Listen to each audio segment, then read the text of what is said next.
प्रेम से बोलिए गौरी पुत्र गणेश भगवान की जय। ओम नमः शिवाय। हरे कृष्णा। आप सभी भक्तों का दिन शुभ और मंगलमय हो। हे प्रिय भक्तों, आज त्रयोदशी तिथि है और आज बुध प्रदोष व्रत है। बुध प्रदोष व्रत के पुण्य प्रताप से साधक के सुख और सौभाग्य में वृद्धि होती है। शास्त्रों के अनुसार प्रदोष का व्रत करने से सभी प्रकार के दोषों का शमन हो जाता है, सभी प्रकार के पाप कर्म समाप्त हो जाते हैं और भगवान शिव की असीम कृपा हमें प्राप्त होती है। किसी कारणवश अगर आप यह व्रत नहीं भी कर पाते हैं तो भी प्रदोष व्रत के दिन भगवान भोलेनाथ की आराधना जरूर करनी चाहिए और साथ ही कथा का श्रवण करना चाहिए, क्योंकि इस समय में भगवान भोलेनाथ कैलाश पर्वत पर अपने भवन में नृत्य कर रहे होते हैं और अत्यंत प्रसन्न मुद्रा में होते हैं। सभी देवी देवता उनकी स्तुति कर रहे होते हैं। ऐसे में जो भी भक्त त्रयोदशी तिथि की संध्या काल में अर्थात प्रदोष काल में भगवान शिव की पूजा करते हैं और कथा को सुनते हैं, उनकी समस्त मनोकामनाएं भगवान भोलेनाथ पूर्ण कर देते हैं। इसीलिए प्रदोष काल की पूजा अत्यंत आवश्यक है और साथ ही कथा सुनने से ऐश्वर्य और विजय का शुभ वरदान भी मिलता है। तो आइए सुनते हैं प्रदोष व्रत कथा। बुध प्रदोष व्रत की कथा के अनुसार एक पुरुष का नया नया विवाह हुआ था। विवाह के 2 दिनों बाद उसकी पत्नी मायके चली गई और कुछ दिनों के बाद वह पुरुष अपनी पत्नी को लेने अपने ससुराल गया।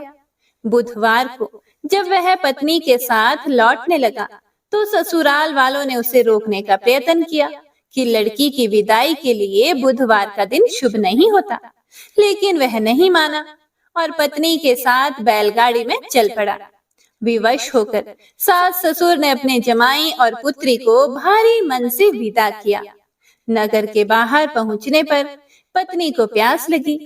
पुरुष लोटा लेकर पानी की तलाश में चल पड़ा। पत्नी एक पेड़ के नीचे बैठ गई और थोड़ी देर बाद पुरुष पानी लेकर वापस लौटा। तब उसने देखा कि उसकी पत्नी किसी के साथ हंस हंस कर बातें कर रही है और उसके लोटे से पानी पी रही है। उसको बड़ा क्रोध आया। जब वह उसके पास पहुंचा तो उसके तो आश्चर्य का कोई ठिकाना ना रहा, क्योंकि उस आदमी की सूरत उसी की तरह थी।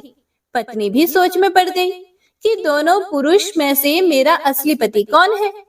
दोनों पुरुष आपस में झगड़ने लगे। धीरे धीरे वहां पर काफी भीड़ इकट्ठा हो गई और सिपाही भी आ गए। हम शक्ल आदमियों को देखकर वे भी आश्चर्य में पड़ गए। उन्होंने स्त्री से पूछा कि उसका असली पति कौन है। वह भी चुप रही। वह भी पहचान नहीं पाई कि मेरा असली पति कौन है। आखिरकार फिर वह पुरुष मन ही मन भोलेनाथ को याद करने लगा और उनसे क्षमा याचना करने लगा कि हे भोलेनाथ, मुझे क्षमा कीजिए। मैंने अपने ससुराल वालों की बात नहीं मानी और अपनी पत्नी को बुधवार के दिन विदा कराकर ले आया। हे प्रभु, किसी भी प्रकार से मुझे इस परेशानी से बाहर निकालिए। मैं जीवन में कभी भी ऐसी गलती दोबारा नहीं करूंगा। इस प्रकार मन ही मन भगवान भोलेनाथ को याद किए जाने पर और अपनी गलती का एहसास करने पर भगवान भोलेनाथ ने उसकी प्रार्थना सुन ली। भगवान भोलेनाथ को उस पर दया आ गई, जिसके बाद वह दूसरा हमशक्ल व्यक्ति खुद ही गायब हो गया और फिर इस प्रकार दोनों पति पत्नी सकुशल अपने घर पहुंच गए। हे प्रिय भक्तों, उस दिन के बाद से पति पत्नी नियम पूर्वक बुध त्रयोदशी प्रदोष का व्रत रखने लगे। तो इस प्रकार से जो भी मनुष्य श्रद्धा के साथ, विश्वास के साथ भोलेनाथ की पूजा करता है और हर त्रयोदशी के दिन प्रदोष व्रत रखता है, भोलेनाथ उनकी सभी मनोकामनाएं पूर्ण करते हैं। उन्हें हर तरह के संकट से उबार ही लेते हैं। इसीलिए बुध त्रयोदशी व्रत हर मनुष्य को करना चाहिए। तो सभी भक्तजन एक बार प्रेम से बोलिए भगवान शिव शिवा की जय। हर हर महादेव। श्री सूत जी महाराज बोले, अब मैं आपको आपकी इच्छा अनुसार कथा भी बताता हूँ। इसीलिए सब लोग ध्यान पूर्वक श्रवण करें। एक समय की बात है, विदर्भ राज्य में एक ब्राह्मणी रहती थी। वह रानी की सेवा किया करती थी और उसका पति देवव्रत राजा की सेवा किया करता था। रानी के एक पुत्र हुआ, उसका नाम धर्मगुप्त रखा गया। ब्राह्मणी रानी की सेवा करती थी, इसीलिए उसे राजकुमार धर्मगुप्त को पालने का भी काम सौंप दिया गया। ब्राह्मणी राजकुमार धर्मगुप्त से अपने पुत्र की तरह ही प्यार करती थी, अपना पुत्र ही मानती थी। राजकुमार भी ब्राह्मणी को दूसरी मां मानते हुए पूरा आदर देता था और ब्राह्मणी को गुरु माता कहता था। क्योंकि वह राजकुमार था, इसीलिए शीघ्र ही उसे राज्य का युवराज घोषित कर दिया गया। कुछ समय बाद ब्राह्मणी ने भी एक पुत्र को जन्म दिया। उसने उसका नाम शुचिव्रत रखा। राजकुमार धर्मगुप्त शुचिव्रत को छोटे भाई की तरह ही स्नेह देता था, प्यार करता था। शुचिव्रत भी राजकुमार धर्मगुप्त को बड़े भाई का स्थान देता था, बड़े भाई की तरह ही मान देता था। ब्राह्मणी भी दोनों को समान रूप से अपना पुत्र मानती थी और दोनों पर समान रूप से ममता लुटाती थी। लेकिन राज्य का जो मंत्री था वह बहुत ही कुटिल था।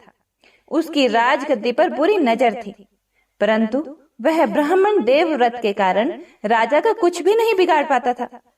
परंतु वह ब्राह्मण से नाराज रहने के कारण ब्राह्मण के हर काम में टांग अड़ाता रहता था और ब्राह्मण देवव्रत को परेशान करता रहता था, जिसके कारण ब्राह्मण और ब्राह्मणी दोनों दुखी रहते थे। एक बार शत्रु राजा ने राज्य पर आक्रमण कर दिया। मंत्री तो पहले से ही गद्दार था। जैसे ही उसको अवसर मिला, वह शत्रु से जाकर मिल गया और उसने राज्य की, सेना की सारी गुप्त जानकारियां शत्रु को दे दी, जिससे शत्रु राजा जीतते हुए राजमहल तक पहुंच गया। ब्राह्मण देवव्रत राजा की रक्षा करते हुए मारा गया, परंतु फिर भी वह राजा को बचा नहीं पाया। शत्रु राजा ने राजा और रानी को मारकर उसके राज्य पर अधिकार कर लिया। कुटिल मंत्री राजकुमार धर्मगुप्त और ब्राह्मणी को मारने के लिए ढूंढने लगा। ब्राह्मणी को जब इसकी सूचना मिली तो वह अपने बड़े पुत्र राजकुमार धर्मगुप्त और अपने छोटे बेटे शुचिव्रत को लेकर जंगल में जाकर छुप गई। घोर विपत्ति के कारण दुखी होकर वह अपनी व अपने पुत्रों की रक्षा के लिए पुत्रों को साथ में लेकर जंगल में झोंपड़ी बनाकर रहने लगी, क्योंकि अब उनके पास कुछ भी नहीं था। कभी भिक्षा मांगकर तो कभी कंदमूल फल खाकर वह अपना और पुत्रों का निर्वाह करने लगी। पास में ही शांडिल्य मुनि का एक आश्रम था। एक दिन वह अपने दोनों पुत्रों के साथ उनके आश्रम में जा पहुंची और ऋषि को दंडवत प्रणाम करके अपनी दुख भरी कथा सुनाने लगी, जिसे सुनकर मुनि को उन पर दया आ गई और उन्होंने ब्राह्मणी को 1 वर्ष तक प्रत्येक पक्ष की त्रयोदशी अर्थात प्रदोष व्रत करने को कहा। इस व्रत को करने से भगवान शंकर भोलेनाथ की तुम पर कृपा दृष्टि होगी। वह प्रसन्न होकर तुम्हारे दुख और दरिद्र को दूर करके तुम्हारे जीवन को सुखी बनाएंगे। शांडिल्य ऋषि कहने लगे कि प्रदोष व्रत की पूजन का विधि विधान तो बहुत बड़ा है, परंतु श्रद्धा भक्ति और सामर्थ्य के अनुसार विश्वास रखकर व्रत को करने से भी भगवान भोलेनाथ की तुम पर शीघ्र ही कृपा होगी और तुम्हारा कल्याण होगा। इसीलिए ब्राह्मणी ने ऋषि के वचन पर अटूट विश्वास रखते हुए श्रद्धा भाव और अपनी सामर्थ्य के अनुसार व्रत करना शुरू कर दिया। सूत जी बोले, हे मुनीश्वरों, अब मैं तुमको आगे की कथा कहता हूँ, ध्यान पूर्वक सुने। कुछ समय बीत जाने पर ब्राह्मणी का छोटा लड़का शुचिव्रत तालाब में स्नान करने गया था, तो भगवान शंकर की कृपा से उसे रास्ते में सोने की मुद्राओं से भरा हुआ एक कलश दिखाई दिया। वह स्वर्ण कलश को लेकर अपनी माता के पास जा पहुंचा। वह माता को कलश देता है तो माता कहती है, तुम दोनों भाई आपस में आधा आधा बांट लो। फिर बड़ा भाई धर्मगुप्त बोला, इस धन पर मेरा कोई अधिकार नहीं है माँ, इसीलिए मैं यह धन नहीं लूंगा। यदि भगवान शंकर की कृपा होगी तो मुझे भी धन प्राप्त होगा। कुछ समय बीत जाने के बाद एक दिन दोनों भाई घूम रहे थे और घूमते घूमते वन के बीच में जा पहुंचे। वहां उन्हें अनेक रूपवती गंधर्व कन्याएं अटखेलियां करती हुई दिखाई दी।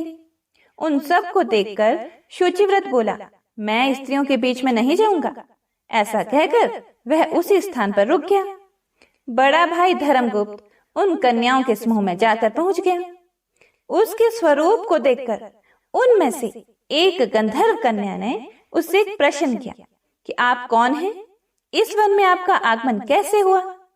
फिर राजपुत्र धर्मगुप्त बोला, मैं विदर्भ देश का राजकुमार धर्मगुप्त हूँ। मेरे पिता की हत्या करके शत्रुओं ने हमारे राज्य पर अधिकार कर लिया है।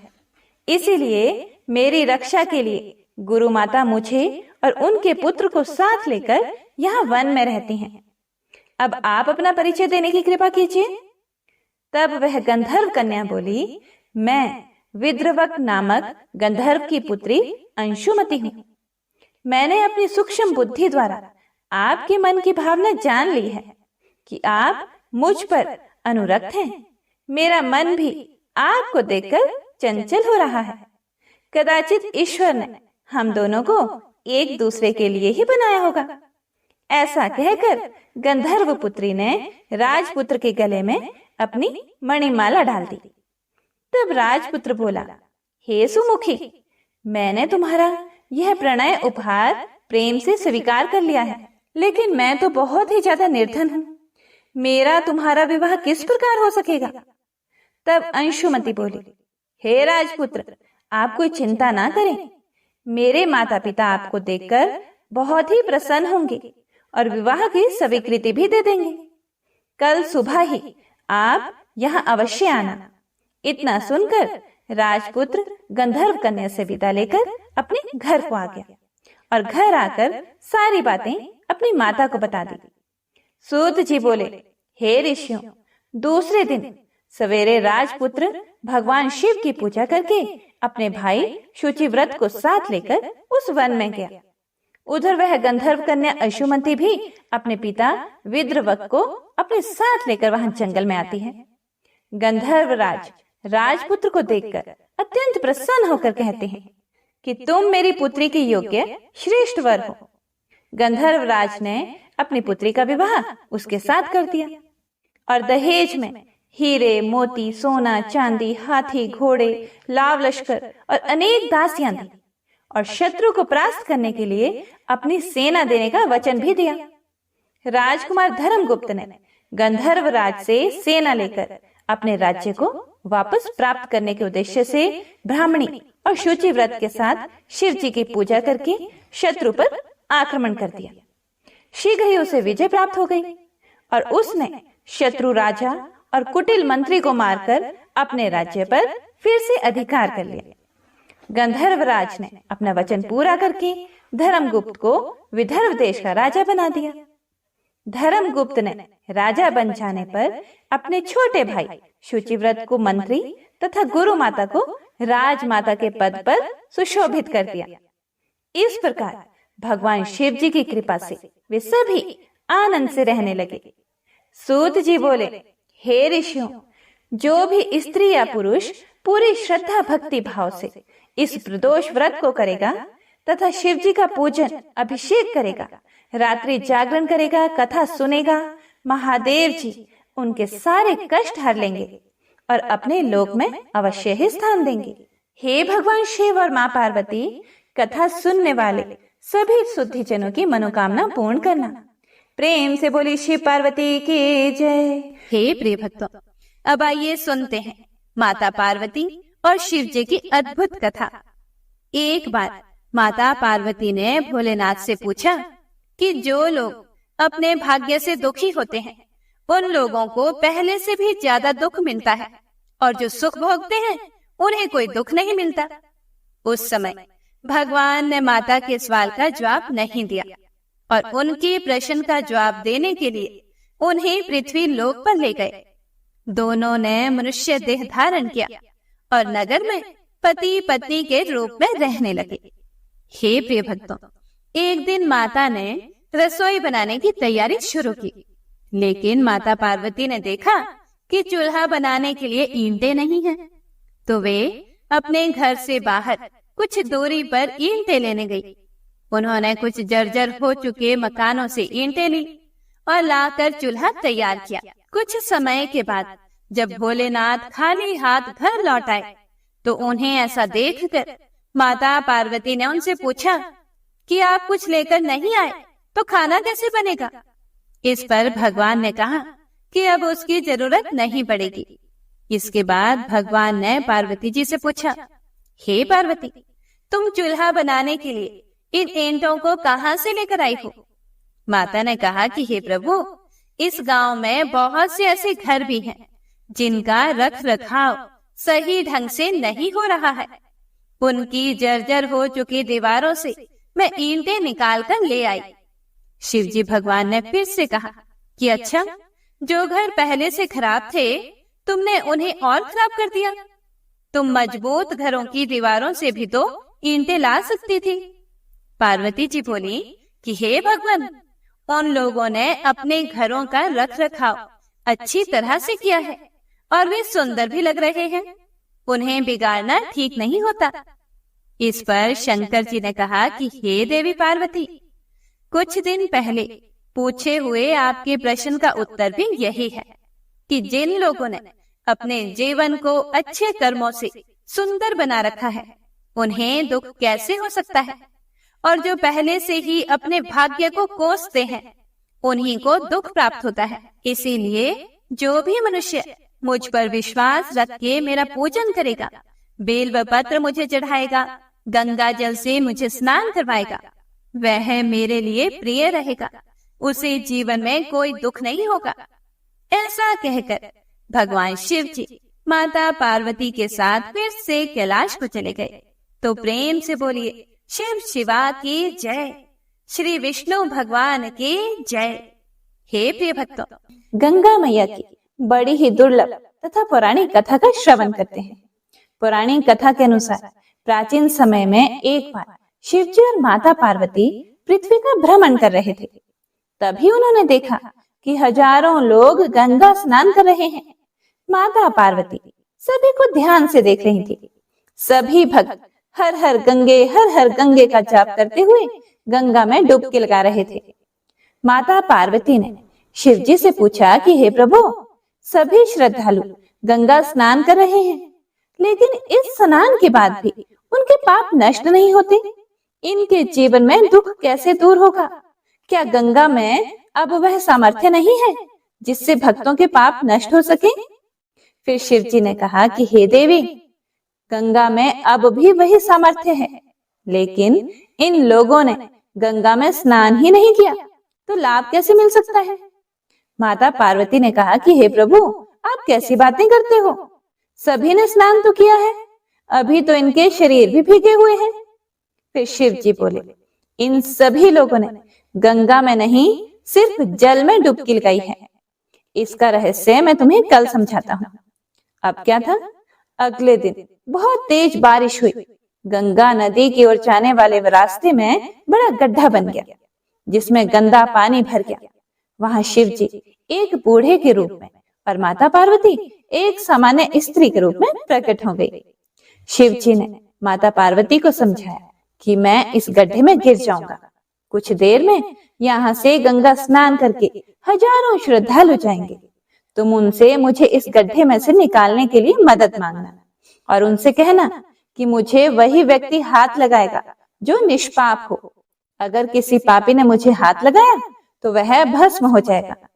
इस तरह समझाकर शिव जी बूढ़े व्यक्ति के रूप में उस गड्ढे में गिर गए। बचाओ बचाओ चिल्लाने लगे। गड्ढे के पास ही बैठी स्त्री भी लोगों से मदद मांगने लगी कि उसके पति गिर गए हैं, उन्हें कोई गड्ढे से निकालने में मदद करें। काफी लोग वहां इकट्ठा हो गए।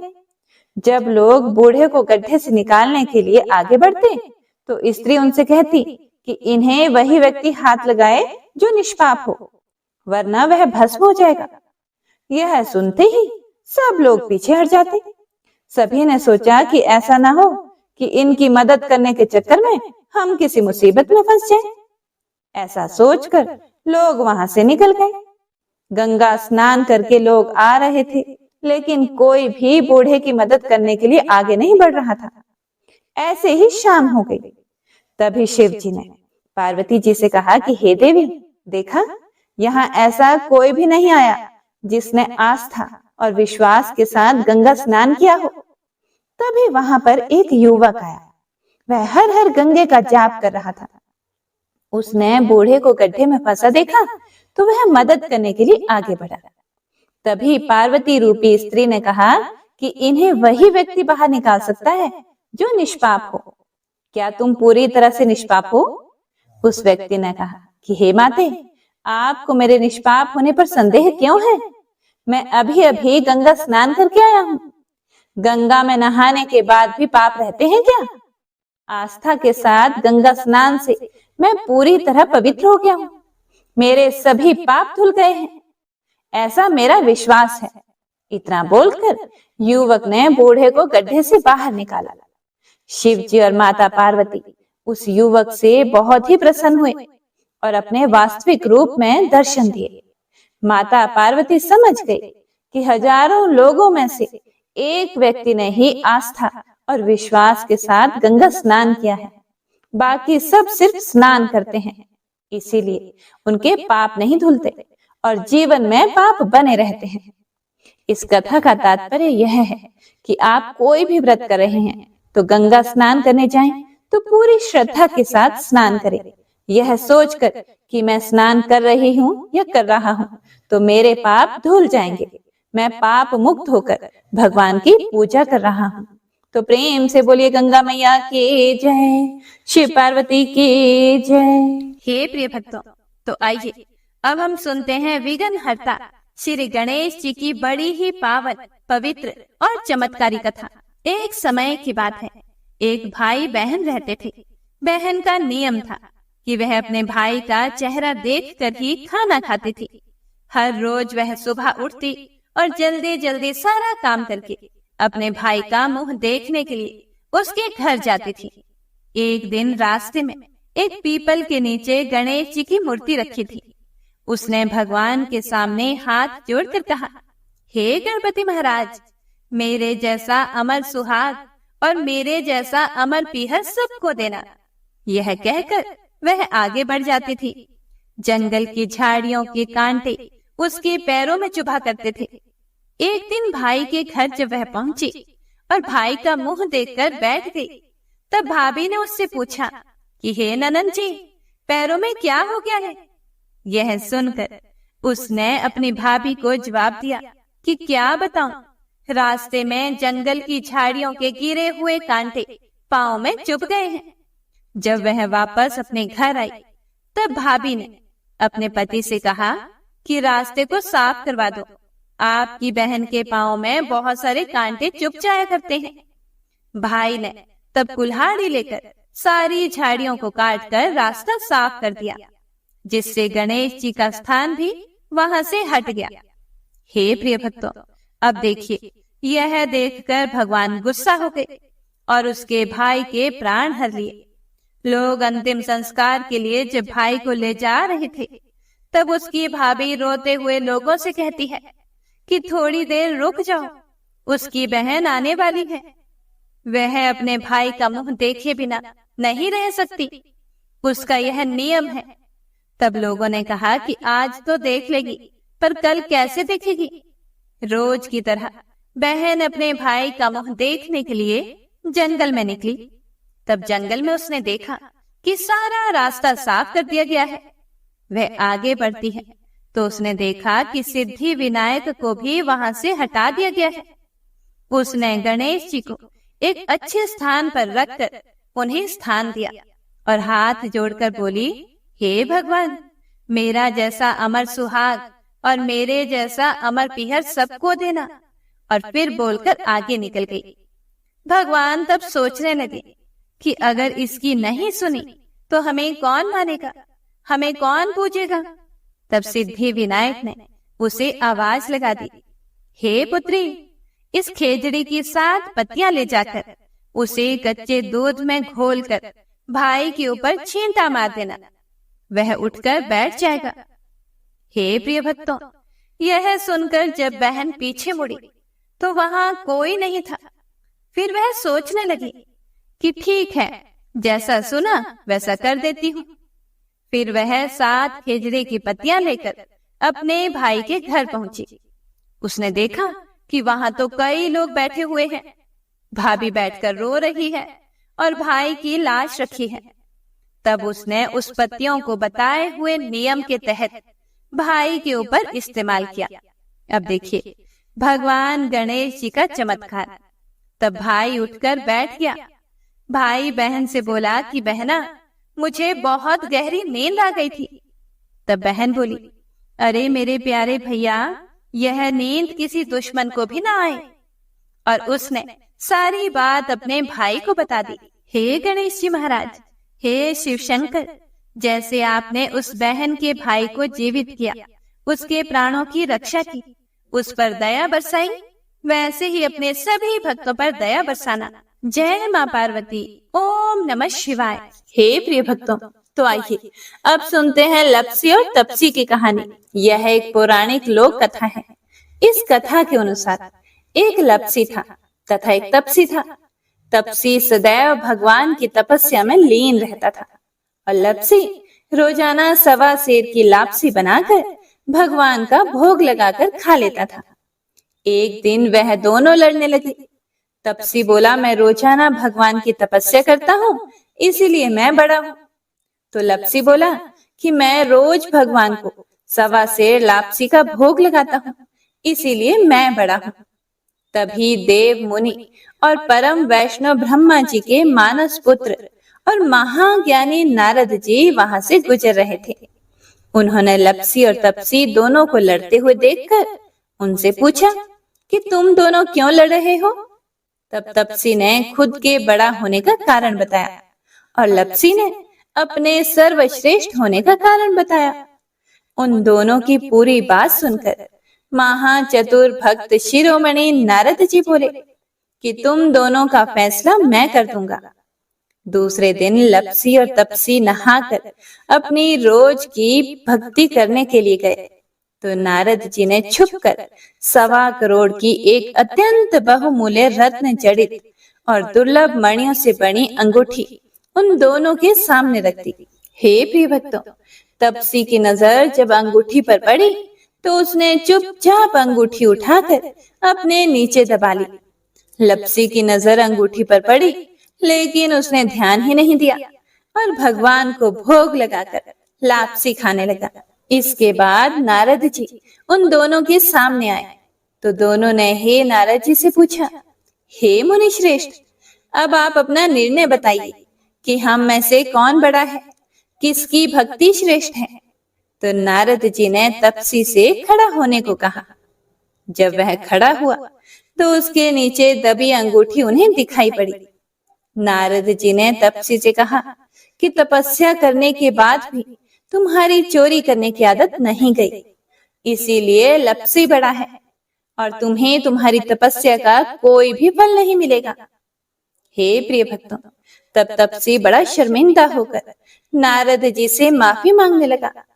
उसने नारद जी से पूछा कि मुझे मेरी तपस्या का फल कैसे मिलेगा।